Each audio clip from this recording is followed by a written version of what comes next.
Avant de commencer l'histoire, dites-nous d'où vous regardez en laissant un commentaire ci-dessous. Si vous aimez cette vidéo, n'oubliez pas de liker et de vous abonner. Passez une merveilleuse journée. Profitez de l'histoire, tout le monde. Seattle n'était pas plaisante cette nuit-là. Une fine bruine flottait dans l'air, assez humide pour friser les cheveux, mais pas assez pour justifier l'ouverture d'un parapluie. Lila Chen resserra son manteau gris autour d'elle, serrant une épaisse pile de dossiers contre sa poitrine comme s'il s'agissait de son propre enfant. Il était 22h30. Toutes les lumières des bureaux étaient éteintes, sauf à l'étage où elle travaillait, que le gardien surnommait en plaisantant le phare des accros du travail. « Weiss, c'est moi. » marmonna Lila. Elle était auditrice forensique pour la fondation Horizon Trust, un travail que son ami résumait en 3 mots, suivre l'argent. Chaque fois qu'un projet de restauration soumettait des documents financiers, Lila examinait chaque détail avec minutie, vérifiant la validité de chaque reçu. Au début, cela semblait impressionnant. Mais après 7 ans, c'était devenu une obsession pour le papier et l'encre d'imprimante. Le point de taxi dans la rue était vide. Aucune voiture ne s'arrêtait. Lila, une marche de 40 minutes jusqu'à chez toi, c'est de l'exercice gratuit. Il suffit d'éviter les flaques et de ne pas penser à mes chaussures toutes neuves qui s'abîment. Elle longeait la pente pavée de briques, passant devant des rangées de bars aux lumières vives. De l'intérieur, le son d'un saxophone s'échappait, doux comme du miel, faisant gargouiller son estomac au pire moment. Les gens boivent, et moi je transporte des factures. Le portrait parfait d'une femme célibataire de 31 ans. Soudain, bang! La porte du bar s'ouvrit brusquement, et un homme trébucha dehors. L'impact fut si fort que les dossiers de Lila s'envolèrent de ses bras comme des oiseaux de papier. Les chiffres secs et sérieux de la fondation Horizon Trust voltigeaient maintenant dans la rue humide, comme s'ils aspiraient eux aussi à être libres. Oh non, mes papiers, Lila plongea au sol, marmonnant des jurons à voix basse tout en essayant de les ramasser. L'homme s'accroupit aussi, se précipitant pour l'aider. Il avait des cheveux bruns légèrement en désordre, une mâchoire carrée bien dessinée, et quelques poils de barbe négligés qui, d'une manière ou d'une autre, lui donnaient un air cinématographique. Quand ses yeux noisettes croisèrent les siens, Lila se figea un instant. « Je suis désolé. Je ne vous ai pas vu, » dit-il, la voix précipitée. Lila plissa les yeux, l'irritation lourde dans son ton. « Vous faisiez un marathon dans ce bar ? Regardez ça. Tous les chiffres sont mélangés maintenant. » L'homme laissa échapper un rire tendu. « Je suis vraiment désolé. Laissez-moi vous aider. C'est un rapport financier ? C'est ça. J'en ai besoin intact pour vérification croisée. » Et maintenant, Lila secoua la tête, sa voix tranchante comme une lame, « Je vais devoir tout réorganiser ce week-end. » Avant qu'il ne puisse répondre, son visage se figea soudain, ses yeux se tournèrent nerveusement vers la porte du bar. Lila se retourna et vit un couple glamour sortir. La femme était blonde, vêtue d'une robe rouge, son regard balayant la rue comme un radar. L'homme était grand, aux épaules larges, bâti comme une poutre de bois. En un instant, l'inconnu saisit le bras de Lila et le glissa dans le creux de son coude. Son souffle urgent effleura son oreille. « Continuez à marcher, » murmura-t-il, « et faites semblant d'être ma femme. » Les yeux de Lila s'écarquillèrent. « Pardon, quoi ?» Mais il était trop tard. La blonde l'avait repéré et agitait la main comme une fusée de détresse. « Julian, te voilà. Mon Dieu, je pensais que tu t'étais enfui. » Julian. Lila Klingnaesdieu. C'était donc son nom. Et maintenant, elle était officiellement Madame Julian, qu'elle le veuille ou non. Julien serra légèrement sa main, une supplication silencieuse. « Sophie, Marcus, voici ma femme. » Sa voix était si assurée que Lila y crut presque elle-même, même s'il ne connaissait même pas son nom. Lila, plus habituée aux réparties en salle de réunion qu'à l'improvisation théâtrale, força un sourire poli. « Ravi de vous rencontrer à nouveau. Je suis Élise, mais appelez-moi Lila. »« Mon Dieu !» Rét Sophie. Sa femme ? Vraiment ? Julien s'est enfin posé. Il faut entrer et porter un toast à ça. Lila voulut protester, mais Marcus, grand comme un réverbère, lui avait déjà poliment offert sa main pour la guider. Et ainsi, 5 minutes plus tard, elle se retrouva assise maladroitement dans un bar cosy, un verre de vin rouge devant elle. Sophie se pencha, ses yeux brillants comme un projecteur. « Alors, comment vous êtes-vous rencontrés ? Ça doit être une histoire tellement romantique. » Lila Sefia. Elle était auditrice, pas scénariste. Mais les yeux suppliants de Julien se posèrent sur elle. « Bon, d'accord. Dans une librairie, lâcha Lila. Nous avons tous les deux attrapé le dernier exemplaire. Le seul qui restait. » Sophie poussa un petit cri. « Un roman d'amour ? Non, finance personnelle. » Répondit Lila platement. Julien rit, reprenant l'histoire. « Et nous avons décidé de partager le livre, puis nous avons fini par partager un café aussi. » Marcus hocha solennellement la tête, comme s'il venait d'entendre l'histoire d'amour de la décennie. Tout continua comme une comédie burlesque. Julien mentionna leur chat, Baxter, et Lila lâcha, immédiatement, « Je suis allergique aux chats. » La table devint silencieuse. Julien couvrit rapidement, Baxter vit chez ma sœur, donc nous sortons pour des raisons de santé. Lila renifla, retenant un rire. Eh bien, jouer la comédie, c'est plutôt amusant. Vers minuit, Sophie et Marcus finirent par dire au revoir, non sans programmer un double rendez-vous pour la semaine suivante. Dehors, Lila s'appuya contre le mur de briques humides de pluie avec un soupir de soulagement. Julian lâcha sa main, parla maladroitement. Merci d'avoir joué le jeu. Je ne sais pas comment le dire. Sophie est la meilleure amie de mon ex-petite amie. Si elle m'avait vu seule, j'aurais été entraîné dans des ragots sans fin. Lila croisa les bras. Et votre solution était de faire d'une étrangère votre fausse femme? Julien se gratta la tête, souriant comme un enfant surpris en train de voler des biscuits. Eh bien, une solution à court terme, mais vous avez brillamment joué le rôle. Lila laissa échapper un rire doux. Bon, je passe l'incident des papiers. On est quitte. Non, plus que quitte. Je vous dois une grosse faveur, dit Julien, ses yeux si sincères que Lila se sentit soudainement déstabilisée. Ils restèrent silencieux quelques secondes. La musique jazz s'échappait doucement de l'intérieur, se mêlant au crépitement de la pluie sur l'asphalte. Lila serra plus fort la pile de dossiers, et se tourna pour partir. Bref, je dois y aller. 200 reçus attendent d'être triés. Julien hocha la tête, une pointe de regret dans son expression. Laissez-moi au moins vous appeler un taxi. Pas besoin. J'habite près. Leur poignée de main dura plus longtemps que nécessaire. Leur sourire était un peu timide. Puis ils partirent chacun de leur côté.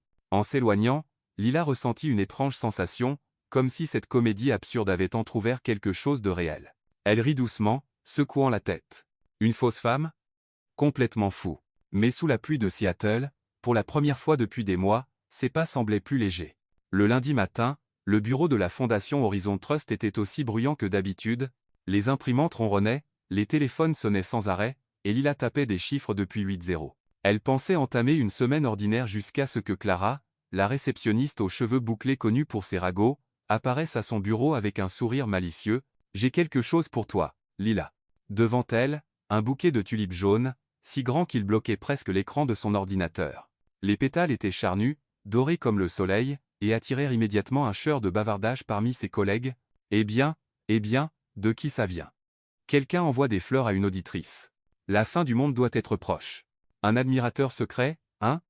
Les joues de Lila rougirent. Elle ouvrit la bouche pour nier, mais Clara fut plus rapide. Du milieu du bouquet, elle sortit une petite carte élégante et la lut à haute voix, étirant délibérément chaque mot. « Vendredi soir, Tidental, si vous acceptez, de votre mari. » Le bureau éclata de rire. Son mari? On a déjà raté le mariage de Lila? Lila arracha la carte, le visage en feu. Un coup d'œil à l'écriture soignée, et elle sut qui était le coupable. Julien, ou plutôt, Julien Reed. Cet homme avait vraiment l'audace d'envoyer des fleurs à son bureau. Mon Dieu, pourquoi ai-je mentionné le nom de la fondation l'autre soir? Toute la semaine, Lila jongla avec ses rapports tout en supportant les taquineries incessantes de ses collègues. Pourtant, le vendredi soir, elle se retrouva devant Tidental dans une simple robe bleu marine. Elle marmonna pour elle-même, « Bon, j'y vais. Juste pour rembourser la dette de la fausse femme. C'est tout. Rien de plus. » Tidental était un petit endroit niché le long d'une rue pavée près du port. Son enseigne en bois usé pendait de travers, et à l'intérieur, l'air était riche de l'odeur du pain grillé et des palourdes vapeurs. La propriétaire, Nora, la meilleure amie de Lila depuis l'université, faillit lâcher son plateau lorsqu'elle vit Lila entrer. « Lila Chen a un rendez-vous? L'apocalypse est déjà là? » « Ce n'est pas un rendez-vous, rétorqua rapidement Lila. Juste un dîner de remerciement. Bien sûr, parce que les tulipes jaunes signifient toujours merci, ricana Nora en la conduisant à une table réservée. Julienne était déjà là, vêtue d'une chemise bleu clair, tapotant légèrement ses doigts contre son verre d'eau. Il s'est Leona Wojant. Vous êtes vraiment venu, dit-il, à moitié incrédule. Lila prit une profonde inspiration. Oui, je me suis dit que je devais venir clore la pièce. Cette fois, sans public. Il esquissa un petit sourire, un soulagement traversant son visage. Nora apporta elle-même 2 bols fumants de chaudrée de palourde. Spécialité de la maison. Si vous ne vous mariez pas l'un à l'autre, mariez-vous au moins à la soupe. Elle sourit et s'éloigna, les laissant se regarder maladroitement. Sa chaudrée est toujours spéciale, dit Lila, soufflant sur sa cuillère. Elle plaisantait en disant que préserver la recette de sa grand-mère était le seul moyen de garder l'âme de la famille. Julien pencha la tête. Et vous êtes d'accord avec ça? Garder les vieilles choses? Bien sûr, fronça Lila. Certaines vieilles choses valent la peine d'être préservées, comme les souvenirs. Si vous détruisez tout, que reste-t-il à se rappeler? Julien posa son menton sur sa main, ses yeux captant la lueur de la lumière chaude. Je vois les choses différemment. Gardez l'ancien, c'est bien, mais si ce sont des murs fissurés et des toits qui fuient? Parfois, il faut démolir pour reconstruire. Le nouveau peut être plus beau, plus utile. On dirait exactement les promoteurs immobiliers que j'ai audités, plissa les yeux Lila. Il rite. Pas tout à fait. Je ne veux pas détruire. Je veux redonner vie à l'ancien. Quelque chose dans son ton fit réfléchir. Lila. Au milieu de la vapeur de la chaudrée, ces mots portaient un poids qui ne semblait pas être une performance. Julien posa sa cuillère et se pencha en arrière. Avez-vous entendu parler de Cascade Mill? Lila cligna des yeux. L'ancienne usine textile près de la rivière Cascade? Elle est abandonnée depuis plus de 10 ans. Exactement. Mon studio et moi la resterons en bibliothèque communautaire, un café au rez-de-chaussée, une bibliothèque ouverte au 2e étage, un espace d'exposition au dernier étage pour les jeunes artistes. Sa voix débordait d'enthousiasme, ses yeux brillaient comme s'il voyait déjà chaque brique et chaque cadre de fenêtre. Sans réfléchir, Lila murmura, ça ressemble à un rêve, mais qui investirait là, dedans? Julien hocha la tête. La Fondation Horizon Trust y pense, mais j'ai besoin de soutien de l'intérieur, de personnes comme vous. Lila se fit hier. Vous savez où je travaille? Vous avez mentionné le nom de la fondation au bar par accident. Je n'espionnais pas. Julien sourit, agitant légèrement la main. Et même si vous finissez par auditer ce projet, je ne veux pas de traitement de faveur. Je veux juste que vous voyiez sa vraie valeur. Lila se mordit la lèvre, son cœur battant de manière inattendue. Depuis quand un homme parlait-il d'une usine abandonnée avec la même intensité que quelqu'un parlant d'amour? Le dîner se poursuivit avec des histoires plus légères. Julien raconta ses jours de stage à Rome, où il dessinait des centaines de dômes d'églises. Lila raconta comment ses collègues la surnommaient la police des reçus. Ils rirent, plus à l'aise qu'aucun d'eux ne l'avait prévu. Mais lorsque Nora apporta le dessert, une tarte aux pommes saupoudrée de cannelle, Lila reconstruisit discrètement sa garde. Ne t'emballe pas, Lila. C'est quelqu'un que tu pourrais devoir auditer. Tu ne peux pas laisser les idéaux ou les sourires brouiller ton jugement. Elle posa sa cuillère, ajustant ses lunettes. Bref, merci pour l'invitation, mais nous devrions considérer ceci comme un simple dîner amical. Julien l'étudia, comme s'il voulait dire plus, mais finalement, il se contenta de hocher la tête. Si c'est ce que vous voulez, mais je continuerai avec Cascade Mill, avec ou sans votre soutien. Lila pressa les lèvres, ressentant à la fois du soulagement et une étrange déception. En quittant Tidental, la bruine de Seattle tombait toujours. Elle se tenait sous l'auvent, serrant le bouquet de tulipes jaunes, la preuve d'une invitation sans public. La logique lui disait de garder ses distances, mais au fond d'elle, une petite voix têtue murmurait, « Peut-être qu'une vieille usine textile mérite une chance de renaître. » Cette nuit-là à Seattle, il pleuvait encore. Pas un déluge.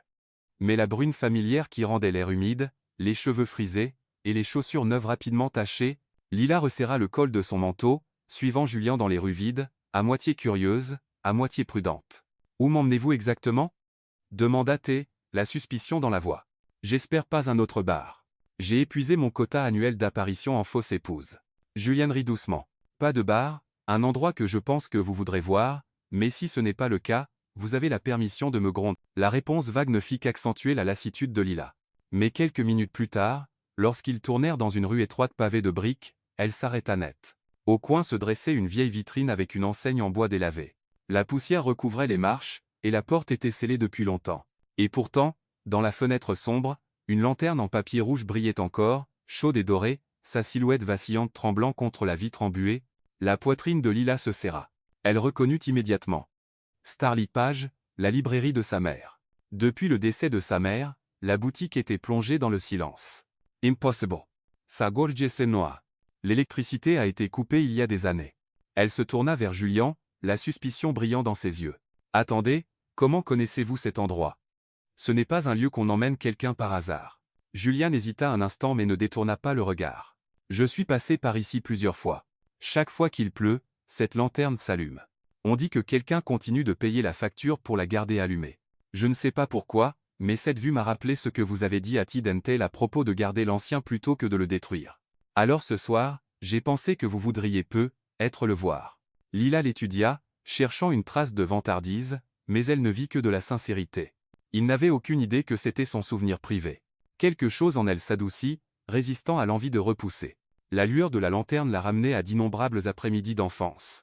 Sa mère, les cheveux relevés en un chignon bas, souriait doucement chaque fois qu'un client trouvait le bon livre. La cloche tintait à chaque entrée. L'odeur du papier frais se mêlait à l'arôme du thé à la camomille et au dernier appel téléphonique de sa mère, celui qu'elle avait manqué parce qu'elle était trop occupée à vérifier des chiffres dans un rapport. Lila essuya rapidement sesio. Désolé, Je ne voulais pas pleurer.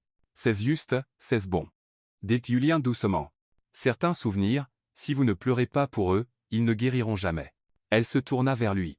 Il n'ajouta rien, aucun mot de réconfort superficiel. Il se tenait simplement là, la laissant pleurer quelques secondes, puis respirer. Et ce silence, étrangement, était ce qui la réconfortait le plus. Lorsqu'elle se calma, Lila demanda doucement, « Savez-vous qui paye les factures ici ?» Julien secoua la tête. « J'ai seulement entendu des rumeurs. On l'appelle Oliver, un bienfaiteur anonyme qui envoie parfois des livres gratuits aux clubs de lecture locaux. Il signe toujours Oliver. » Lila fronça les sourcils. On dirait le nom d'un chat. Julian Ritt. Peut être juste un homme mystérieux qui veut garder une lumière allumée sans que personne ne le sache. Quoi qu'il en soit, c'est admirable. Lila hocha légèrement la tête.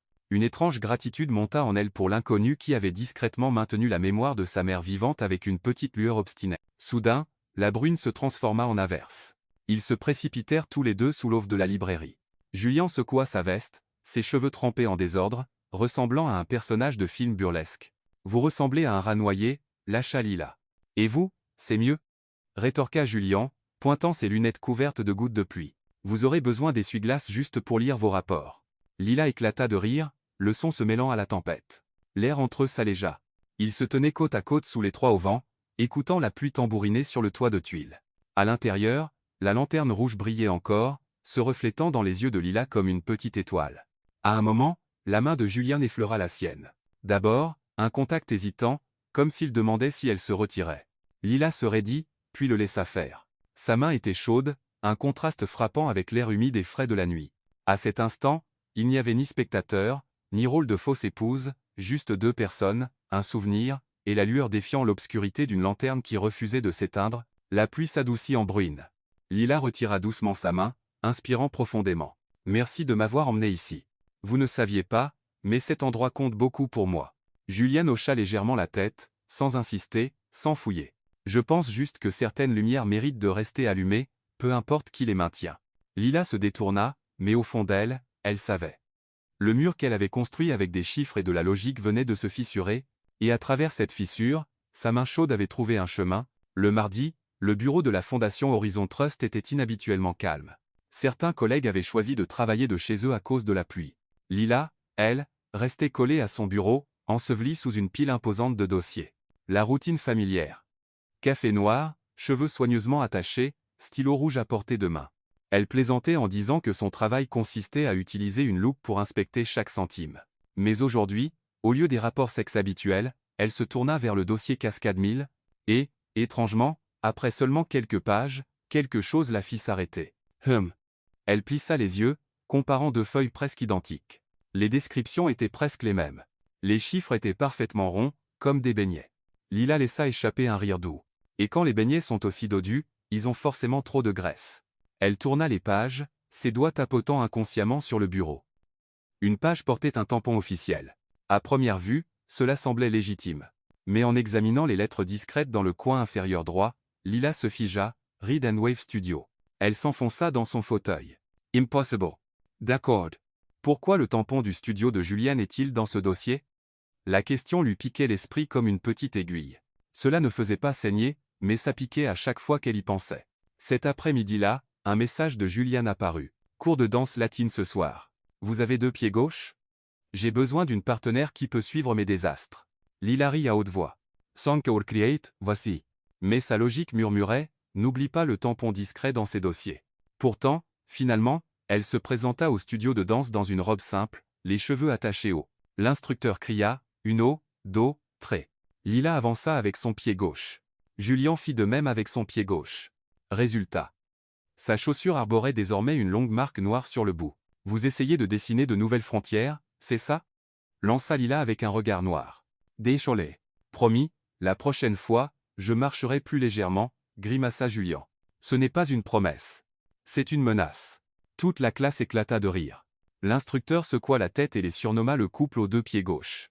Mais au moins, au milieu de la musique entraînante, Lila oublia ce tampon troublant pendant un moment, en rentrant chez elle, Baxter 2. 0, le robot aspirateur avec deux yeux globuleux collés dessus, fonça sur sa cheville comme un chien de garde fidèle. Pas encore, soupira Lila. Le robot tournoya sur ses roues, puis se précipita sur un ours en peluche rouge sur le canapé. Avec un moteur grondant, il attaqua comme un soldat au combat. L'ours bascula, un œil en plastique se détachant, ressemblant à une victime désemparée, les mains sur les hanches. Lila gronda, « Baxter, tu es un assassin de peluche. Son téléphone vibra. » Un autre message de Julian, « Merci de m'avoir laissé marcher sur vos pieds. La prochaine fois, je réduirai le taux de dégâts à 10%. » Lila ricana, répondant, « Je noterai ce progrès dans le rapport trimestriel. » Elle posa le téléphone, mais son regard revint sur le dossier Cascade 1000 sur la table. Soulevant une page, elle la tourna sous la lampe de bureau. 3 factures, presque identiques en termes de somme, toutes portant le tampon de Reed & Wave. Cela pouvait être une coïncidence. Cela pouvait être une redondance bureaucratique. Mais cela pouvait aussi être autre chose. Elle inspira profondément. Si elle demandait directement à Julian, et s'il pensait qu'elle ne lui faisait pas confiance. Mais si elle ne demandait pas, la vérité pourrait ne jamais éclater. Son travail n'était pas d'éviter les questions. C'était de trouver des réponses.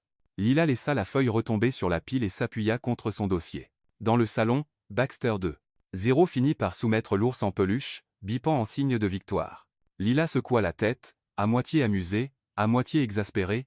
Même le robot affronte les problèmes de front. Pourquoi j'hésite? Elle ouvrit la fenêtre, regardant la pluie strier les lampadaires dehors. Les lampes se brouillaient dans la brume.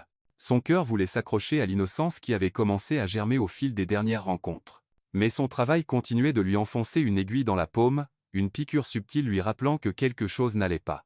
Lila ferma le dossier et le serra fort contre sa poitrine. Demain, je déciderai si je pose la question à Julien ou pas. Ce soir, cependant, elle laissa Baxter 2.0 continuer ses exploits contre les peluches tout en s'autorisant à s'endormir, encore prise entre le doute et le désir, sans réponse claire. Dental était plus animé que d'habitude ce soir-là. Dehors, la pluie venait de s'arrêter, des gouttelettes s'accrochant encore aux fenêtres, captant la lueur dorée des réverbères. Lila était assise à sa table habituelle près de la vieille étagère. Nora avait déjà commandé 2 bols de chaudrée de palourde, mais l'amie maligne s'excusa. « La cuisine a besoin de moi. » Clairement, juste pour leur laisser de l'espace. Julian arriva un peu plus tard, les manches de sa chemise retroussées, les cheveux encore humides de la pluie. Il posa un épais portfolio de dessins près de sa chaise et sourit. « Désolé, la réunion de construction a duré plus longtemps que prévu. Cascade 1000 me fait toujours perdre la notion du temps. » Lila hocha légèrement la tête. Elle avait préparé une question, mais face à ses yeux, les mots restèrent coincés dans sa gorge. Elle ne pouvait pas simplement lâcher. « Pourquoi le tampon de votre studio apparaît-il sur ces factures suspectes ?» Mais elle ne pouvait pas non plus faire comme si de rien n'était. Elle remua sa cuillère dans le bol et laissa échapper à la place. « J'ai entendu dire que ce projet est assez stressant, n'est-ce pas ?» Julien soupira. « Honnêtement, très stressant. Cascade 1000 n'est pas juste un vieux bâtiment. C'est la mémoire de tout un quartier. Je ne peux pas le laisser s'effondrer à nouveau. Si le progrès ralentit, les donateurs perdent courage, et les promoteurs qui tournent autour sont prêts à bondir. J'ai dû courir partout pour tout faire. Comptabilité, paperasse, juste pour maintenir le projet en mouvement. » Lila écouta, son cœur s'adoucissant mais aussi douloureux. Était-ce pour cela qu'il avait signé ces documents? Juste pour maintenir l'argent en circulation? Une partie d'elle voulait le croire. Une autre partie lui rappelait, ne laisse pas les émotions brouiller ton jugement. Julien tenta un sourire léger, comme pour briser la tension. Parfois, je me dis que si j'avais une autre fausse épouse pour organiser la paperasse, je serais beaucoup moins stressé. Lila rit, mais avant qu'elle ne puisse répondre, une voix stridente interrompit. Oh, en parlant de mari et de femme, je dois être arrivé au moment parfait. Sophie apparut, ses cheveux dorés brillants, sa robe rouge éclatante. Elle marcha directement vers leur table, son regard scrutant chaque détail. « Bonjour, Julien et sa femme. » Sa voix s'étira moqueusement. « Vous semblez si heureux ensemble. Je devrais le noter dans mon calendrier. » Anniversaire du couple de contes de fées. Lila se figea, son sourire crispé. Les sourcils de Julien se froncèrent légèrement. « Sophie, nous sommes en plein dîner. »« Oh, je ne veux pas m'imposer. » Sophie tira une chaise et s'assit, s'imposant bel et bien. « Je voulais juste offrir un petit rappel, Lila. Dans notre domaine, les émotions sont dangereuses. Ne laissez pas une petite confusion personnelle mettre votre carrière en péril, surtout quand vous auditez des projets sur lesquels certaines personnes à cette table ont misé leur vie. » Lila leva les yeux vers elle.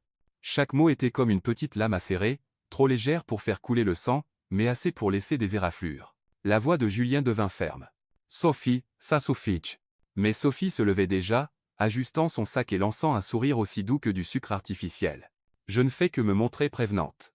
Profitez de votre dîner. Souvenez-vous juste, entre votre cœur et vos tableurs, choisissez le bon. » Elle sortit en trombe, laissant derrière elle un sillage de parfum et une atmosphère tendue comme un fil.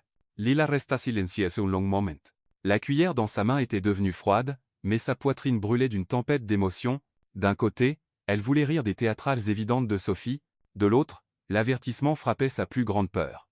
Si je laisse mes sentiments interférer, vais-je échouer dans mon travail? Julien brisa finalement le silence, sa voix plus douce. Ne l'écoutez pas. Sophie survit en semant le doute chez les autres. Cascade 1000 signifie tout pour moi, et je ne ferai jamais rien pour lui nuire. Faites-moi confiance. Lila plongea son regard dans ses yeux, honnête, stable. Pourtant, l'ombre de Sophie planait encore dans son esprit comme une tache d'encre tenace. Elle prit une longue inspiration, parvenant à un petit sourire, sa voix calme. J'ai besoin de plus de temps. Il y a des chiffres que je dois encore concilier. Une fois que je serai sûr, je vous le dirai. Julien hocha la tête, sans reproche, sans pression. J'atteindrai. Quoi qu'il arrive, je veux que vous croyiez que je n'ai rien à cacher. Dehors, la brune était revenue. Lila resserra sa prise sur la sangle de son sac. Le dîner était censé être léger et facile, mais maintenant tout ce qu'elle entendait dans sa tête étaient les derniers mots de Sophie. Entre votre cœur et vos tableurs, choisissez le bon. Le bureau de la fondation était inhabituellement calme ce jour-là. Lila était assise seule devant l'éclat de 3 écrans, ses doigts serrant un stylo rouge. Après des jours à éplucher, comparer et vérifier chaque chiffre, l'aiguille de son audit s'était posée sur un point, 3 millions de dollars. 3 factures regroupées, même description, montants identiques, émises à 2 semaines d'intervalle, et elles partageaient toutes un détail glaçant, imprimé sur la machine de bureau de Reed & Wave. Lila ferma le dossier, sentant comme si son cœur y était enfermé. Chaque ligne sur la page semblait murmurer « Cet homme n'est pas clean ». Elle se dit « Ne laisse pas les sentiments interférer. Tu es auditrice. Le travail. C'est le travail. » Mais son cœur se rebellait, battant furieusement comme s'il refusait d'accepter. Ce soir-là, elle retrouva Julien dans un café tranquille près de la rivière. Il arriva avec son aisance habituelle, col de chemise ouvert, main encore tachée de fusain de ses croquis, mais lorsqu'il vit l'expression grave sur son visage, son sourire vacilla. « Qu'est-ce qui ne va pas ?» demanda-t-elle, tirant la chaise en face d'elle. Lila posa le dossier sur la table, l'ouvrant page par page. Sa voix tremblait légèrement, mais elle était ferme. « Pouvez-vous expliquer ça ? 3 factures totalisant 3 millions de dollars, toutes imprimées depuis votre machine de bureau et le tampon de Reed & Wave là où il n'a rien à faire. » Julian se fit here. Il se pencha sur la pile de papier, son visage se crispant. Après un long moment, il releva la tête, ses yeux bruns brûlants d'angoisse. « Lila, je vous jure que je n'avais aucune idée que ces documents existaient. Je n'ai pas fait ça. » Lila serra son stylo plus fort, essayant de rester stable. « Mais l'encre ne ment pas. Le tampon est là. Votre imprimante. Comment puis-je ignorer ça? Quelqu'un dans le studio a pu l'utiliser sans que je le sache. » Julien pressa une main sur son front. « Je ne surveille pas chaque impression, mais je n'ai jamais pris un centime de Cascade 1000. » Sa voix se brisa sur les derniers mots, mais Lila ne pouvait pas s'adoucir. L'avertissement de Sophie résonnait dans son esprit, « Ne laissez pas les émotions ruiner votre carrière. » Elle ferma le dossier d'un souffle sec. « Je dois rester objective. Je ne peux pas vous défendre juste parce que nous avons partagé quelques soirées ensemble. » Les yeux de Julien s'assombrirent. Il hocha légèrement la tête, comme un homme acceptant une sentence. « Ya comprends. Si vous devez choisir entre moi et votre travail, choisissez votre travail. Mais croyez-moi, Lila, la vérité finira par éclater. » Il se leva, son ombre s'étendant longuement sur le sol où la pluie s'était infiltrée par la porte. Lila ne l'arrêta pas. Cette nuit-là, Lila retourna dans la petite rue où se trouvait Starlit Page. La vieille boutique restait scellée, et comme toujours, la lanterne rouge à l'intérieur brillait faiblement, projetant sa chaleur obstinée dans la nuit. Mais cette fois, la lumière ne la réconforta pas. Elle ne fit que lui rappeler ce moment sous la pluie avec Julien, sa main serrant la sienne. Elle monta sur le porche, regardant la lueur défiant l'obscurité pendant un long moment. Les larmes pressaient ses yeux, mais elle les repoussa. Avec une résolution froide, elle tendit la main vers l'interrupteur extérieur. La lanterne s'éteignit. Le coin plongea dans l'ombre. Son murmure se brisa contre sa propre gorge. Je ne peux pas laisser mon cœur m'égarer. Je dois rester objective. Soudain, la pluie éclata à nouveau, cinglant contre la vitre. Lila se détourna, marchant dans la tempête, laissant derrière elle un porche sombre et une lanterne éteinte, sa propre preuve silencieuse de la décision qu'elle avait prise. Ce matin-là, lorsque Lila entra dans le bureau de la Fondation Horizon Trust, l'atmosphère était étrange. Les gens chuchotaient, les yeux rivés sur leurs écrans de téléphone. Clara, la réceptionniste aux cheveux bouclés, lui lança un regard, puis ferma précipitamment un onglet de nouvelles comme si elle craignait que Lila ne le voie. « Qu'est-ce qui se passe » fronça Lila. Personne ne répondit. Ce n'est qu'en s'asseyant, et en ouvrant son ordinateur portable que le titre la frappa de plein fouet. Un architecte playboy invente une fausse épouse pour couvrir le scandale financier de Cascade Mill. En dessous, une photo granuleuse d'elle et Julian à Tide&Tail, riant, leurs mains presque en contact. L'article déformait l'histoire au-delà de toute reconnaissance. Julian paradant avec une fausse épouse comme couverture parfaite tout en détournant prétendument des millions de fonds de donateurs. L'auteur, Lucas Grand. Un frisson parcourut l'échine de Lila. Cet après-midi-là, une réunion extraordinaire du conseil se tint dans la salle de conférence de la fondation. La directrice Harper posa le journal sur la table, sa voix tranchante et ferme. À la lumière de cette situation, Horizon Trust n'a d'autre choix que de suspendre tous les décaissements pour Cascade Mill. Nous ne pouvons pas laisser sortir un seul dollar pendant que les médias s'enflamment pour ce scandale. Quelqu'un interbint. Est-il temps de reconsidérer la vente à Pinnacle Urban? Ils ont depuis longtemps exprimé leur intérêt pour acheter cette propriété. Le cœur de Lila s'effondra. Pinnacle? Si cela arrivait, Cascade Mill deviendrait un complexe commercial rutilant, effaçant à jamais la mémoire du quartier. Elle voulait protester, crier que Julian n'était pas avide, que Cascade Mill méritait d'être sauvé. Mais la voix de Sophie résonnait dans sa tête. Ne laissez pas les sentiments ruiner votre carrière. Lila se mordit la lèvre fort et resta silencieuse. Ce soir-là, Lila était assise à Tide&Tail, la tête enfouie dans ses mains. Nora posa une tasse fumante de cacao chaud devant elle, puis planta ses poings sur ses hanches. « Vas-tu dire quelque chose ?» Lila soupira. « Je ne suis pas sûr. Il y a des documents, des documents, des documents. » Nora la coupa, son ton inhabituellement sec. « Lila, tu vis enseveli dans les chiffres, mais as-tu déjà regardé les gens? Julien n'est pas ce genre d'homme. Je n'ai pas besoin de preuves. Je le vois, et toi aussi. Seulement, tu as trop peur de l'admettre. » Lila leva les yeux, stupéfaite par la colère flamboyante dans les yeux de son amie. Nora insista. « Ne perds pas un homme bien juste parce que tu as peur d'avoir tort. Certaines erreurs font bien plus mal, comme laisser partir quelqu'un qui mérite vraiment ta confiance. » Lila se mordit la lèvre, incapable de discuter. Elle se souvenait de la chaleur de sa main sous l'eau trempée par la pluie, de son sourire maladroit sur la piste de danse, de la conviction ferme dans ses yeux lorsqu'il jurait qu'il était innocent. Mais aussi vite, l'image des 3 factures regroupées et du tampon discret du studio refaisait surface. Silence. Le seul son dans le café était le hachage des couteaux dans la cuisine de Nora. Lila tint le cacao, laissant la vapeur réchauffer ses joues. Son cœur voulait croire, mais son esprit la forçait au silence. Cette nuit-là, lorsqu'elle retourna dans la rue où se trouvait Starlit Page, Lila regarda la fenêtre sombre. La lanterne s'était éteinte depuis la veille par sa propre main. Le coin semblait maintenant sans âme, tout comme elle se sentait, coincée à un carrefour, déchirée entre garder la foi ou la laisser partir. La pluie recommença, les gouttelettes tambourinant contre le pavé. Lila resta là longtemps, la main serrée sur la sangle de son sac, et dans son esprit, les mots de Nora résonnaient. Ne perds pas un homme bien juste parce que tu as peur d'avoir tort. La pluie de Seattle semblait sans fin ces jours-ci.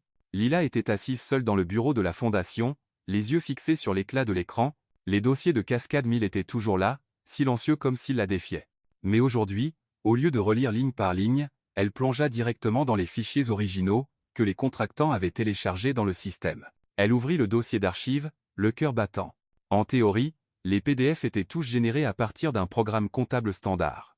Mais lorsqu'elle compara les métadonnées, quelque chose d'étrange apparut. Fichier 1, créé le 18 décembre, 10-14. Fichier 2, créé le 22 décembre, 14-5. Fichier 3. Créé le 24 décembre, 23-47. La veille de Noël. Qui travaille sur des registres financiers presque à minuit à Noël? Lila fronça les sourcils, tapotant son stylo contre le bureau, un petit détail, mais pour elle, c'était comme une fissure dans un mur. Et quand il y a une fissure, il y a toujours quelque chose de plus grand à l'intérieur. Elle passa aux journaux de l'imprimante. La fondation était autorisée à surveiller à distance les appareils liés au projet Cascade Mill. Dans les registres, une entrée apparut.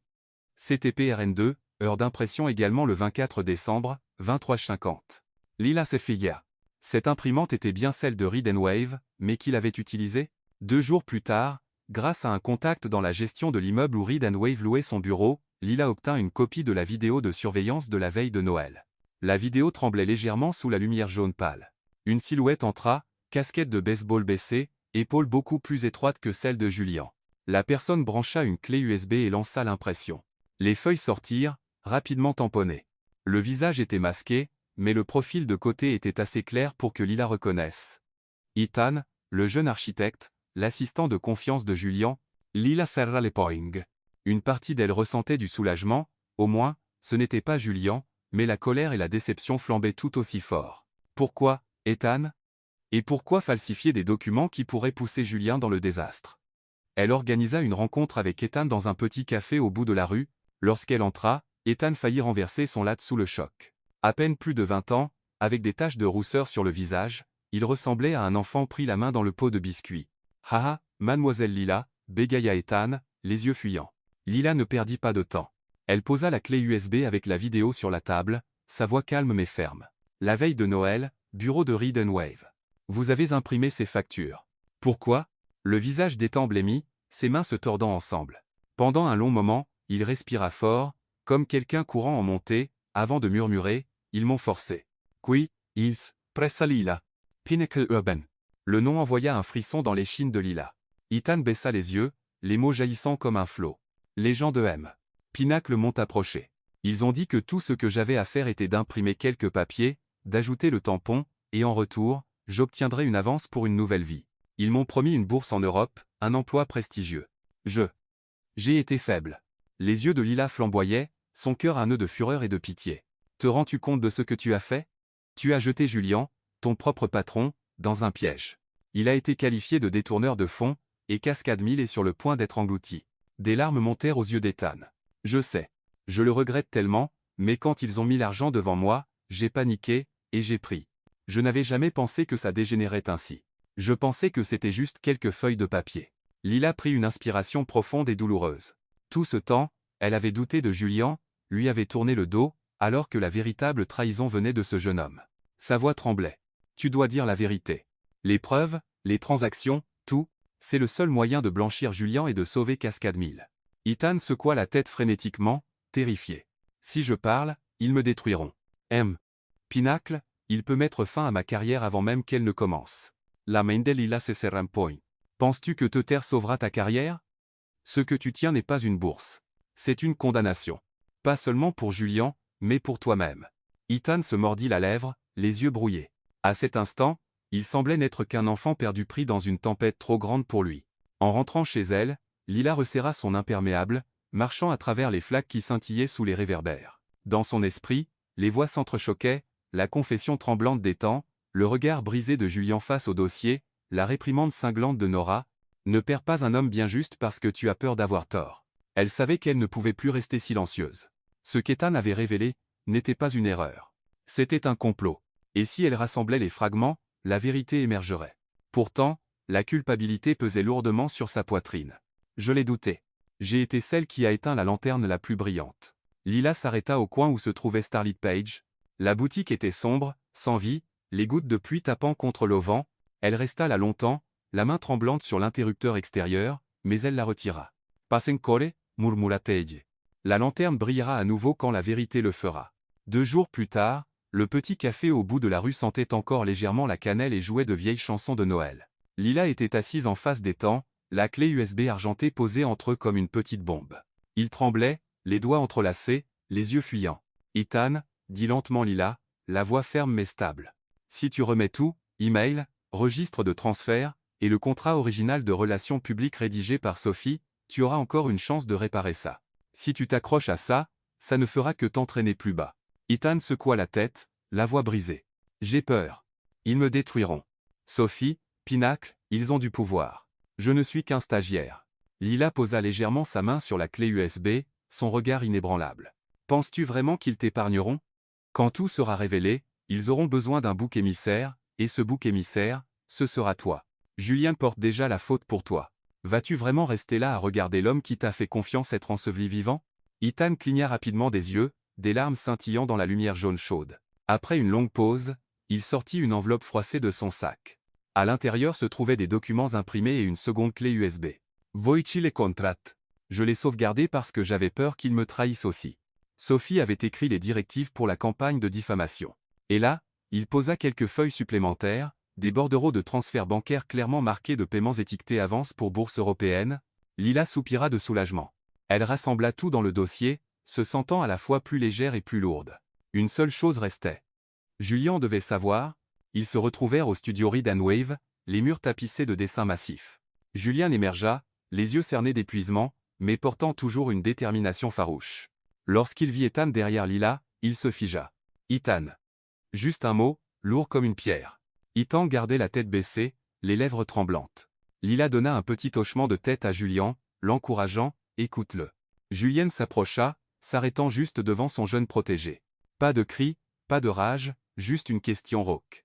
Pourquoi? Le silence tomba, épais comme un rideau. Ethan s'effondra, sanglotant, ses épaules secouées.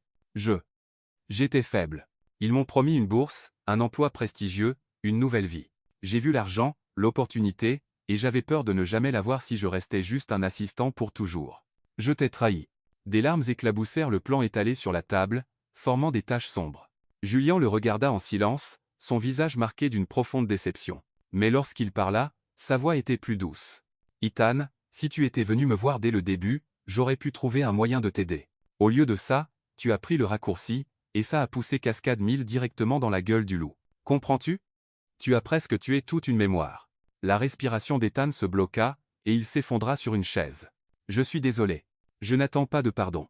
Juste, s'il te plaît, donne-moi une chance de réparer ça. Je remettrai toutes les preuves. Je témoignerai. J'exposerai Pinacle et Sophie. Juste, ne me laisse pas tout perdre. Lila posa sa main sur son épaule, douce mais ferme. Les chances ne tombent pas du ciel, Ethan. Tu dois te lever et te battre pour elle. C'est la dernière que tu auras. Après ça, soit tu te sauves, soit il ne restera rien. Julien resta silencieux, puis se détourna, appuyant ses mains contre la table, regardant à travers la fenêtre striée de pluie. Après un long moment, il hocha légèrement la tête. Commence par dire la vérité. Toute la vérité. Ethan essuya ses larmes, encore tremblant, mais ses yeux scintillaient d'une lueur fragile, comme si une bouée de sauvetage venait de lui être lancée. Lorsqu'Ethan partit enfin, seuls Lila et Julien restèrent. La pluie murmurait contre le vent dehors, se mêlant au bourdonnement constant de la table traçante dans le coin. Lila posa le dossier sur le bureau, rencontrant le regard de Julien. Tu vois, ce n'était pas toi. Ils ont tendu le piège. Je suis désolé de t'avoir douté. Julien se tourna, ses yeux fatigués mais portant une lueur de soulagement. Tu faisais ton travail. Je ne t'en veux pas. Mais Lila, merci d'avoir cherché la vérité. Je pensais que tout était fini. À cet instant, leurs regards se croisèrent. Pas de défense, pas de mur, juste la vérité mise à nu et une nouvelle confiance fragile mais féroce qui s'élevait à sa place. Lila sourit faiblement, le poids sur ses épaules enfin levé. Pour la première fois depuis des semaines, elle sentit la lanterne qu'elle avait éteinte en elle commencer à briller à nouveau. Le mardi matin, le bureau de la Fondation Horizon Trust bourdonnait d'une énergie inhabituelle. Clara, la réceptionniste aux cheveux bouclés, peinait à porter une lourde boîte en carton, qu'elle déposa sur le bureau de Lila. Pour toi, Lila, ton nom est dessus. Expéditeur, Oliver Reed. On dirait des livres. 10 livres. France à Lille. Oui. L'étiquette indique Club de lecture Starlit Page. Un vieux club de lecture communautaire encore dans notre système, je crois. Clara haussa les épaules et s'éloigna.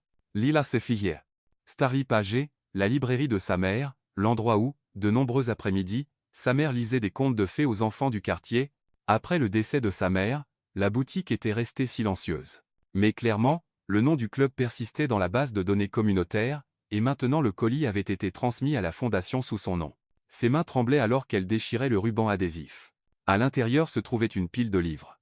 Romans classiques, histoires pour enfants, vieille poésie, exactement le genre de livre que sa mère stockait autrefois sur les étagères en bois, tout en haut, une note manuscrite. Pour le club de lecture du week-end, Starlit Page, Oliver Reed, Lila resta figée. L'écriture était trop familière, trop distinctive. La légère inclinaison à droite, le long trait sur la lettre T, exactement comme l'écriture qu'elle avait vue Julien griffonner sur ses croquis architecturaux.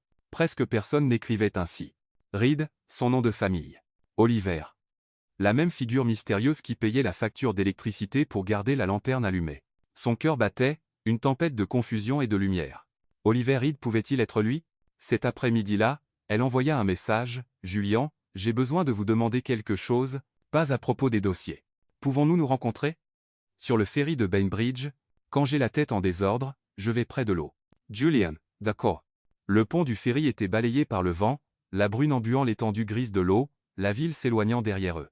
Lila et Julien se tenaient près de la rambarde, chacun tenant une tasse de café fumante. « Seattle pluvieux, » dit Julien avec un léger sourire. « Ça semble toujours extirper les soucis de nous. » Lila inspira profondément, puis parla franchement. « J'ai reçu une boîte de livres adressée à Starlit Page. À l'intérieur, une note signée O. Read. J'ai reconnu l'écriture. Elle se tourna pour lui faire face pleinement. Oliver, c'est vous, n'est-ce pas? Julien resta silencieux quelques secondes, le vent soufflant ses cheveux sur son front. Finalement, il posa sa tasse sur la rambarde, sa voix basse. Oui, Oliver, c'est moi. Mais en fait, c'était le nom d'un chat que j'avais à l'école d'architecture. Un tabi gris, gros ventre, et un visage qui semblait toujours s'excuser. Les nuits pluvieuses, il s'allongeait sur ma poitrine, ronflant, et d'une certaine manière, je me sentais moins seul. J'ai commencé à utiliser son nom pour signer les petites choses que je faisais, envoyer des livres, payer une vieille facture d'électricité, garder certaines lumières allumées. Lila le fixa, stupéfaite. Il n'avait pas cherché à se vanter ni à réclamer de la gratitude. Il avait simplement maintenu discrètement certains endroits éclairés parce qu'il croyait qu'il le méritait. Vous ne saviez pas que Starlit Pages appartenait à ma mère? Demanda-t-elle doucement. La tête de Julien se redressa, ses yeux écarquillés. Quoi? C'est vrai, hocha Lila, sa voix tremblante. Ma mère possédait la boutique. Elle est décédée il y a 3 ans. Depuis, elle est fermée, mais chaque fois qu'il pleuvait, je voyais la lanterne rouge briller. Je n'ai jamais compris pourquoi. Maintenant, je sais que c'était vous. Julien resta immobile. Le vent fouettait son manteau, mais il ne bougea pas. Mon Dieu! Murmura-t-il. Je pensais préserver un morceau de la mémoire de la ville. Je ne réalisais pas que je gardais la vôtre. La gorge de Lila se serra. Maman disait toujours, quand il pleut, allume la lanterne pour que les perdus retrouvent leur chemin. La nuit où je l'ai éteinte, je pensais que ça me rendait plus forte. Mais en réalité, ça n'a fait que tout assombrir. Julien regarda l'eau au loin. À l'horizon, un phare scintillait faiblement à travers la pluie. Les lanternes ne sont pas faites pour les jours ensoleillés. Elles sont faites pour la pluie. Et l'amour, c'est pareil. Les yeux de Lila brillaient. Vous avez caché votre vrai nom parce que vous ne vouliez pas que je pense que vous me rendiez un service. Il hocha la tête. Sa voix rauque. Je ne voulais pas que vous ou qui que ce soit pensiez que je le faisais pour des remerciements. Je voulais que la lanterne brille parce qu'elle méritait de briller, pas parce qu'un architecte nommé, Reed avait besoin qu'on se souvienne de lui. Lila laissa échapper un rire tremblant à travers ses larmes. Je pense que ma mère vous aurait aimé. Julien se tourna vers elle, surpris, puis s'adoucit. J'espère. Au moins, elle avait bon goût parce qu'elle vous a laissé à ce monde. Elle rit et lui donna un coup joueur sur l'épaule. Puis, plus rien entre eux, ils restèrent silencieux sous la pluie, leurs mains se frôlant. Lorsque le ferry accosta, ils retournèrent dans la rue où se trouvait Starlit Pages. L'auvent était humide, la porte vitrée poussiéreuse. Lila posa sa main sur le même interrupteur qu'elle avait autrefois éteint. Elle murmura, pour les perdus, pour qu'ils retrouvent leur chemin, et l'alluma. La lanterne rouge s'enflamma, projetant une lueur dorée sur les marches trempées par la pluie. Tout le coin semblait renaître. Julien regarda la lumière, puis elle. Sans un mot de plus, il attira Lila dans ses bras, leur première étreinte après tous les doutes. Après toute la glace, fondue maintenant en chaleur. Lila ferma les yeux et se reposa contre sa poitrine. Elle savait avec certitude qu'à partir de ce moment, cette lanterne ne s'éteindrait plus jamais. Le vendredi matin, Lucas Grant était assis dans son petit appartement, un ordinateur portable élégant devant lui, et une clé USB argentée posée à côté. Il l'avait reçue de Lila la veille au soir, accompagnée d'une seule phrase pointue, « Tu veux être un vrai journaliste, pas juste un écrivain à clic. » Voicita chance. Lucas hésita. En tant que journaliste freelance, il avait longtemps été critiqué comme étant à moitié rumeur, à moitié vérité, mais qu'y avait-il sur cette clé USB? Un enregistrement audio d'une réunion interne de relations publiques chez Pinacle Urban pouvait tout changer. Il appuya sur lecture. La voix de Sophie retentit, claire et froide. Nous allons marteler l'image de Julian Reed comme un coureur de jupons. Tourner l'histoire d'une fausse épouse pour que le public le voie comme un fraudeur de bout en bout. Les foules adorent le drame, adorent le scandale. Une fois que ça se répand, plus personne ne se souciera de Cascade 1000. On est pausé. Puis une autre voix demanda, et si quelqu'un vérifie les vrais registres financiers? Sophie donna un rire sec. Nous n'avons besoin que d'assez de temps pour que Pinacle s'empare du projet. D'ici là, qui se souciera de savoir qui avait raison ou tort? Lucas ferma les yeux, tremblant de tout son corps. C'était la vérité qu'il devait publier. Sans une seconde de doute supplémentaire, il ouvrit un document vierge et tapa le titre. La vérité derrière le scandale de Cascade 1000, une sale campagne de relations publiques par Sophie et Pinacle. L'article fut publié à 9h. En quelques heures, les réseaux sociaux explosèrent. Des centaines de partages, des milliers de commentaires furieux. Les résidents qui se souvenaient des sessions de lecture à Starlit Pages, ou qui passaient devant Cascade 1000 exprimèrent leurs souvenirs et leur désir de voir le bâtiment préservé. Une pétition en ligne apparut, « Sauvez Cascade 1000 ». Rétablissez la vérité dans la ville. En seulement 24 heures, elle recueillit plus de 25 000 signatures.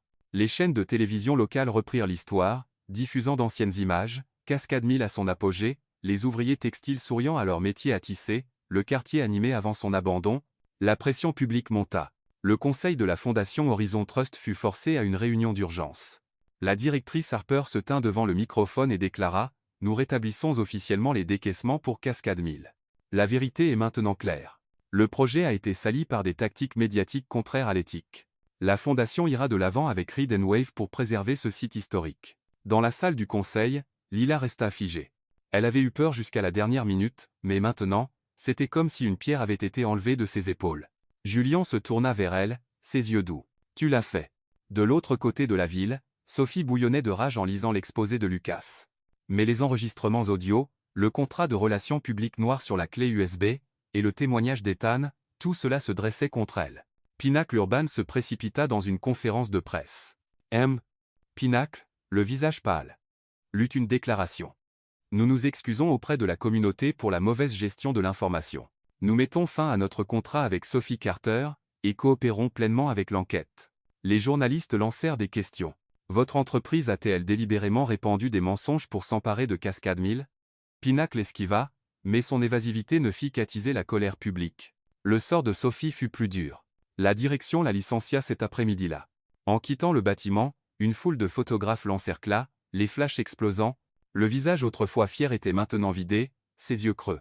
Après des nuits sans sommeil, Ethan accepta enfin de coopérer avec les enquêteurs. Il soumit tous les emails et registres de transfert et confirma que Sophie l'avait approché, l'avait forcé à signer, et l'avait attiré avec de fausses promesses de bourse. Dans une réunion interne chez Reed & Wave, Julianne s'assit en face de lui, la voix calme mais inflexible. « Ethan, je t'ai demandé pourquoi. Je pense que maintenant je sais, mais tu dois répondre pour toi-même. Veux-tu être remembered comme un traître ou comme quelqu'un qui a trouvé le courage de réparer les choses ?» Ethan s'effondra, s'écroulant sur la table. Je supplie pour une chance. Je ferai tout. Témoigner. Remettre toutes les preuves. Nommer Pinnacle et Sophie. Juste, s'il te plaît, ne me laisse pas tout perdre. » Julian posa une main sur son épaule, ses yeux lourds de chagrin mais fermes. La chance est là. Ne la gâche pas à nouveau. Ce soir-là, alors que le soleil disparaissait derrière les nuages, Lila et Julian se tenaient ensemble devant Cascade Mill. Le vieux bâtiment était encore parsemé de mousse, ses fenêtres brisées captant la faible lumière dorée. Mais maintenant, des dizaines de citoyens s'étaient rassemblés, tenant des pancartes « Sauvez Cascade Mill. Ne laissez pas Pinnacle effacer nos souvenirs. » Un groupe d'élèves du lycée grattait des guitares, chantant une vieille mélodie autrefois entendue dans les halls textiles. Une femme âgée aux cheveux argentés souriait à travers ses larmes. « Je travaillais ici. Je n'aurais jamais pensé vivre assez longtemps pour voir Mill renaître. » Lila serra la main de Julian. « Entends-tu? La ville est avec nous. » Il hocha la tête, les yeux brillants d'une conviction renouvelée. « Pas seulement nous. Cette vérité appartient à tout le monde. » Cette nuit-là, Lucas appela, sa voix mêlée d'excitation et d'émotion. « L'article est le plus lu ce mois-ci, mais plus important encore, les gens commencent à croire à nouveau que le journalisme peut exposer la vérité, pas seulement colporter des ragots. » « Merci, Lila. »« Merci, Julian. » Lila sourit et répondit, « Non, Lucas. Tu as choisi le chemin le plus difficile, dire la vérité. La ville en avait besoin. » Le lendemain, la Fondation Horizon Trust resigna son contrat avec Reed & Wave. De nouveaux décaissements furent immédiatement approuvés. Cascade Mill était officiellement à l'abri d'être vendu. Dans la salle du conseil, Lila présenta les plans financiers révisés. Julian se tenait à l'autre bout de la table, l'observant silencieusement, la fierté claire dans ses yeux. Elle réalisa alors qu'ils n'avaient pas seulement sauvé un bâtiment, ils avaient restauré la confiance dans la ville et en eux-mêmes. Cette nuit-là, Lila retourna dans la rue de Starlit Page. La lanterne rouge brillait depuis la veille, mais elle voulait la voir encore une fois. En montant sur le porche, elle trouva Julien déjà là, les mains dans les poches de son manteau, regardant la lumière. « Demain, tout sera officiel, » dit-il. Sophie évincée, Pinnacle forcé de s'excuser, la fondation rétablissant son soutien. Mais plus que ça, Cascade Mill vivra à nouveau. Et moi, il marqua une pause, ses yeux s'adoucissant, je n'aurai plus à le porter seul. Lila sourit, s'approchant. Parce que désormais, nous garderons cette lanterne ensemble. Il se tourna. Et pour la première fois dans la nuit humide et froide de Seattle, Lila n'hésita pas. Elle l'enlaça la première. Julien la serra contre lui, ne laissant aucun espace entre eux. La lanterne rouge brillait au-dessus, projetant son ombre longue sur le pavé mouillé. La ville dehors goûtait encore de pluie. Mais dans le cœur de Lila, une vérité brillait clairement, garder une lanterne allumée sous la pluie n'était pas seulement un devoir. C'était de l'amour. Ce matin-là, Seattle ne secoua pas la ville avec un déluge gris, mais saupoudra seulement un mince voile de brume comme un surligneur scintillant sur une joue. Les rayons de soleil errant décidèrent de se montrer, grimpant sur le bord du nouveau toit métallique, touchant les vitraux du hall de Cascade Mill, et se brisant en petits arcs-en-ciel. Dans la place, les gens s'étaient déjà massés depuis que les cloches de l'église à proximité avaient sonné 8 heures. Des camions de nourriture s'alignaient en rangées, gaufres, hot-dogs, café chaud, cacao surmonté de crème. Un groupe de lycée accordait ses instruments. L'air était festif, animé, impatient, comme si toute la ville avait inspiré profondément juste pour célébrer. À 9 heures précises, la symphonie des cloches retentit. Depuis le clocher nouvellement restauré, le premier coup roula, puis le deuxième, puis le troisième, se mêlant aux applaudissements des enfants, au clic de l'obturateur de l'appareil photo de Lucas, les visages se levèrent vers le ciel alors que les vitraux, encore saupoudrés de pluie douce, captaient le soleil et dispersaient la lumière en fragments chauds. Mieux que ce que j'imaginais, dit Nora, enfilant un serre-tête avec des oreilles de lapin tout en distribuant des programmes. Elle fit un clin d'œil à Lila. Il est temps de jouer l'hôtesse. Leila sourit. Aujourd'hui, elle portait une robe bleue profond avec un trench crème. En elle, il y avait de la nervosité, du bonheur, et le sentiment de toucher la version la plus lumineuse d'elle-même. Après tout, ce jour était arrivé. Julienne s'approcha, vêtue d'une chemise blanche, d'un gilet gris anthracite, et d'une cravate légèrement desserrée. Sa simple présence attirait les personnes âgées vers lui. « Voici l'architecte », s'inclina-t-il, son visage à la fois fier et humble. Quand ses yeux rencontrèrent ceux de Lila, la place sembla se taire. Un léger hochement, un sourire à peine caché, un doux salut. « On l'a fait. »« Nous », répéta Lila, son cœur prêt à éclater de confettis. Une scène en bois se dressait devant les portes principales. Le ruban pour la cérémonie n'était pas en plastique, mais une bande de tissu faite main tissée à partir de fils récupérés par d'anciens ouvriers, maintenant cousus en quelque chose de nouveau. Lorsque le maître de cérémonie la présenta, Lila monta sur scène. Elle jeta un coup d'œil par-dessus le microphone, captant non pas tant la silhouette de sa mère dans la foule que le sentiment tendre qu'elle avait toujours lorsqu'elle était sur le point de faire quelque chose de mémorable. La voix de Lila retentit claire, sans effort. Quelqu'un a demandé un jour, pourquoi garder un vieux bâtiment au lieu de construire quelque chose de nouveau? Ma réponse est, les maisons gardent des souvenirs.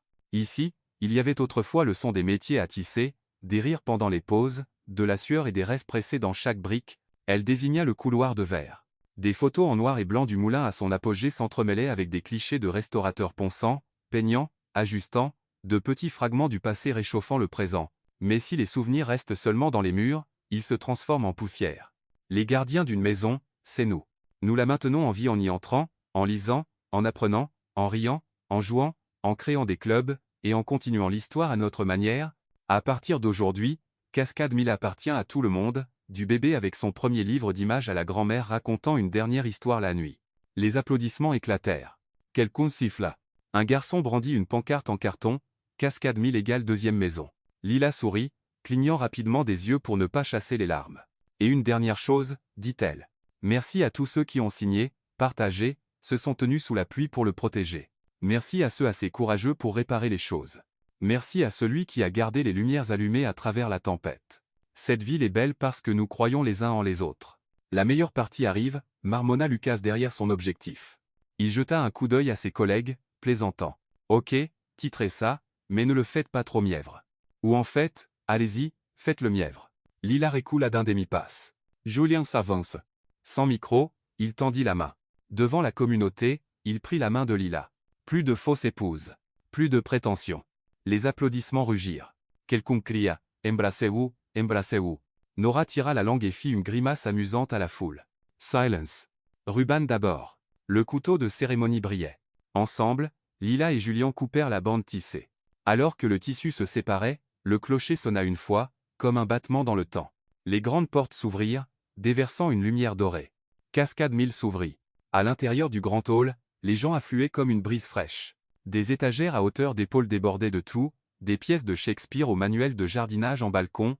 Au centre, une zone de coworking avec des tables en bois clair, des chaises rembourrées, des prises électriques bien rangées, comme si elles murmuraient « Asseyez-vous et écrivez quelque chose de gentil ». Le coin et, la zone de lecture pour enfants, était une explosion arc-en-ciel de joie, coussins en forme de nuages, tapis blancs pelucheux, nombreuses étagères peintes en arc-en-ciel, et au milieu, Baxter 2.0, le légendaire robot aspirateur, maintenant habillé à fond par Nora. Des yeux 3 fois plus grands, de longs cils, des fausses moustaches, et une casquette de baseball. Une petite pancarte indiquait « Sir Baxter, gardien des ours en peluche, aspirant toutes les peurs ». Les enfants l'encerclèrent, scandant Baxter. Baxter.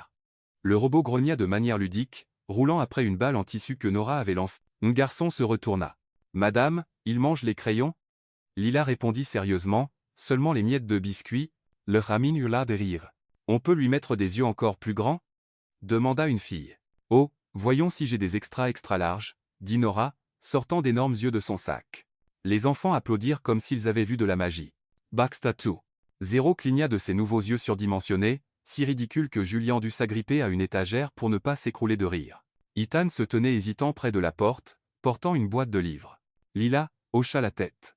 Il sourit, entra, posa la boîte dans le coin des enfants et murmura à un enfant, « Tu veux que je te raconte l'histoire de l'arbre heureux ?» L'enfant hocha la tête avec enthousiasme. Parfois, les secondes chances commencent par une voix hésitante mais chaleureuse. Dans le couloir se trouvait Starlit Page, une petite pièce au panneau de bois avec une lanterne rouge suspendue à sa porte. Une plaque gravée indiquait « Salon de lecture Starlit Page ». Lila la toucha, ravie comme si elle retrouvait une vieille maison après un long voyage. Elle les regarda Julian. Il sourit, faisant un geste. « Vas-y, ouvre-le. » Lila rassembla un groupe d'enfants, ouvrit le canton Fluffy, et commença à lire, sa voix un peu maladroite mais pleine de plaisir. Les mères se firent un signe de tête. Bonne conteuse. Pendant ce temps, Lucas courait partout, prenant des photos d'un vieux tisserand touchant le métier à tisser exposé, interviewant un couple prenant des selfies devant les vitraux. Son article commencerait probablement par « Un matin, la ville s'est souvenue qu'elle avait un cœur ». Dans le hall, des bénévoles distribuaient des badges brodés de slogans. Équipe Miller, gardez les lumières allumées, l'équipe de Baxter. Tout le monde riait en les épinglant. Julian attacha secrètement un petit badge en forme de lanterne sur le manteau de Lila. Elle cligna des yeux. C'est magnifique. C'est pour qui? Pour celle qui illumine le plus. À midi, la pluie s'était arrêtée. La lumière du soleil traversait les vitraux, peignant des rayures roses, bleues et jaunes sur les épaules des passants. Le groupe d'élèves descendit au rez-de-chaussée, jouant à Do Here Comes the Sun. Les enfants se balançaient, les adultes applaudissaient, et Baxter 2.0, inexplicablement, glissait en rythme. Lila signait la carte de remerciement des organisateurs lorsqu'elle sentit une main se glisser dans la sienne. Elle se tourna. Julian. Il ne dit rien, tenant simplement sa main, chaude et stable.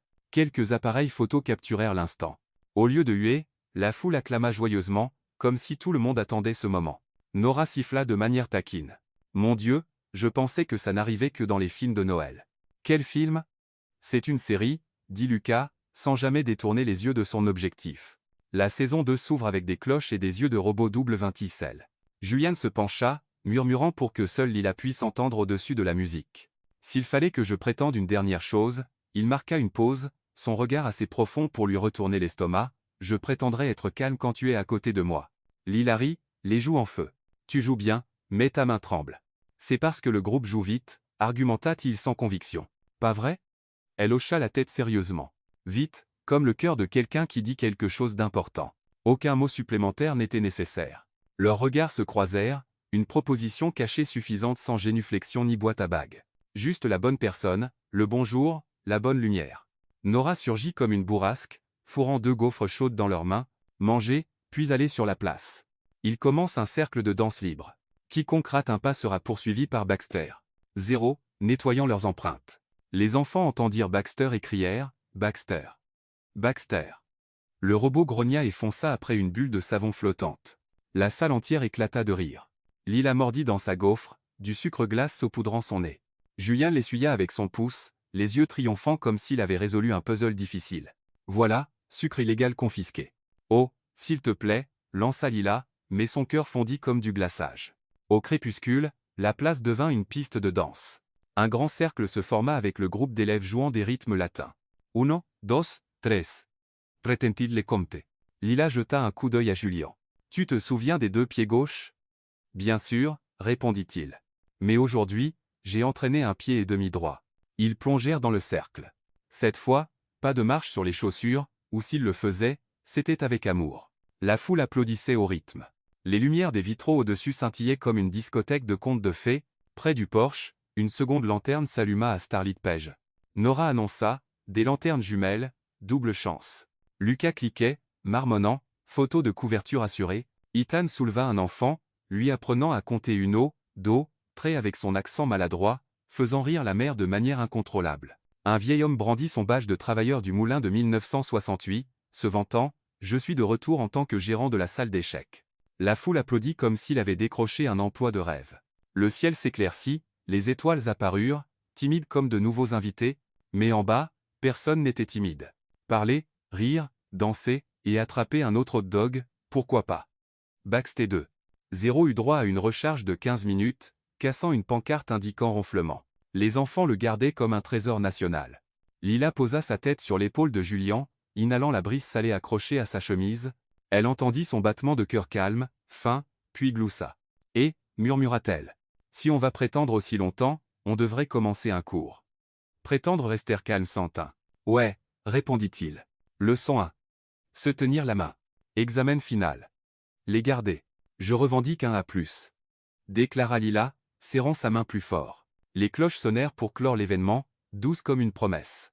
Les gens se dispersèrent en petits groupes, rentrant chez eux. Mais les lumières de Cascade 1000 continuaient de se répandre dans la rue. Les vitraux ne reflétaient plus la pluie, ils reflétaient des sourires. Avant de partir, Nora cria « Photo de groupe ». Tout le monde se serra sur les marches.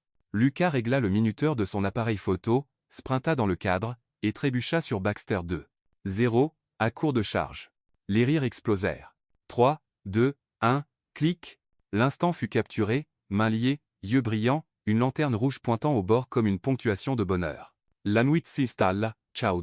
Pas de nostalgie salée, seulement le sentiment d'être ici maintenant, ensemble. Lila et Julian marchaient lentement dans le couloir, passant devant le coin des enfants où Baxter 2. 0 dormait, les yeux à moitié fermés, devant Starlit Page où un jeune bénévole empilait soigneusement les livres. Ils sortirent par la porte arrière dans une ruelle en bois humide, s'arrêtant pour contempler la façade du moulin, une vieille maison renouvelée. « On reviendra demain, » dit Lila. « Et après-demain, » ajouta Julian. « Et les jours de pluie aussi, » dirent-ils ensemble, riant. Quelque part dans la ville, de nouvelles histoires commençaient.